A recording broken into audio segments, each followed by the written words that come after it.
এবার আর গরু কুরবানি করতে দেয়া হবে না বীরভূমে। গরু বোঝাই গাড়ি আটকে সেই গরু নামিয়ে দিলেন বিজেপির নেতা কর্মীরা। পরিষ্কার জানিয়ে দেওয়া হয়েছে এখন রাজ্যে ক্ষমতায় এসেছে বিজেপি, ফলে এবার আর কুরবানি করতে দেওয়া হবে না। কোথায় নিয়ে যাচ্ছিস? নাম বন্ধ কর স্যার। কোথায় নিয়ে যাচ্ছিস? এই ওদেরকে ডাকো দেখি, ডাকো হ্যাঁ, সব গরু নিয়ে যাচ্ছে, তোরা জানিস না? হ্যাঁ, এই দেখছেন, এই যে আমাদের গৌমাতাদেরকে দেখুন, এই যে দেখুন, ডাকো সবাইকে, ডাকো তো, গিয়ে ওখানে ডাকো না, ডাকো সবকটাকে, ডাকো সবকটাকে, ডাকো। হ্যাঁ, সবকটাকে নামো, নামো নামো। মারবো শালা, গরিব মারবো শালা। হ্যাঁ, গরিব মানুষ শালা, তুই এদেরকে কাটতে নিয়ে যাবি রে শালা? ভাগ শালা। হ্যাঁ, কাটতে নিয়ে যাবি শালা? হ্যাঁ, গরিব মানুষ, মারবো শালা তুই। তোকে ভালো করে বলছি, শুনতে পাচ্ছিস না? নামা সবকটা, নামা, খোল, তো গাড়ি আগুন লাগাবো। খোল, খুলবি কি গাড়ি আগুন লাগাবো? বল, সবকটাকে নামা।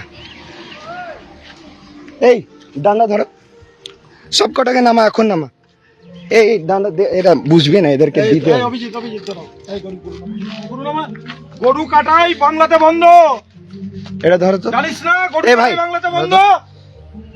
তোর সাহস কি করে হলো? কালকে রাম রাজত্ব প্রতিষ্ঠা হয়েছে, আর আজকে গরু কাটাই নিয়ে যাচ্ছে। রাম রাজত্ব প্রতিষ্ঠা হয়েছে, গরু নিয়ে যাচ্ছে আজকে।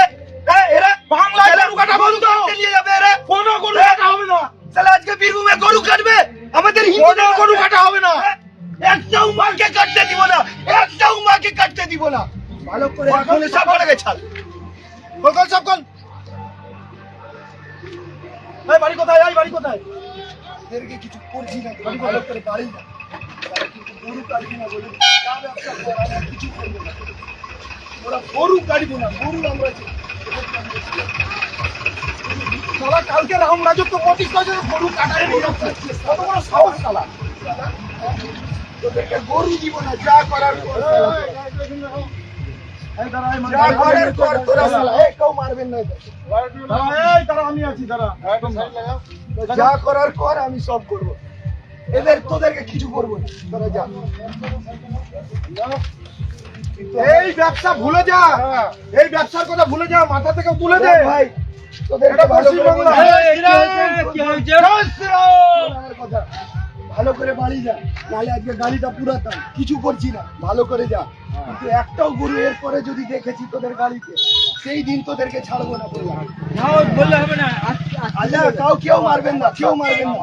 আরে ভাই, কেউ না, কেউ মারবেন না, মারবেন না গরুগুলো। এখানকার কারা লোকাল আছে? আমরা গরুগুলো নামি না, নামি না। কিন্তু আজকে এরকম ছেড়ে দিলে পরবর্তীকালে এরকম ছাড়াই পড়ে যাবে। ফাইসলা করতে সাহস কি করে হলো রে? সাহস কি করে হলো? রাম রাজত্বে গরু কাটবি? হ্যাঁ, আমাদের হিন্দুত্ব বোধে এইসব বহু লড়াই করেছি রে এগুলোর জন্য। কোনো গরু চলবে না, গরুটা সাইড লাগা, গাড়ি সাইড লাগা।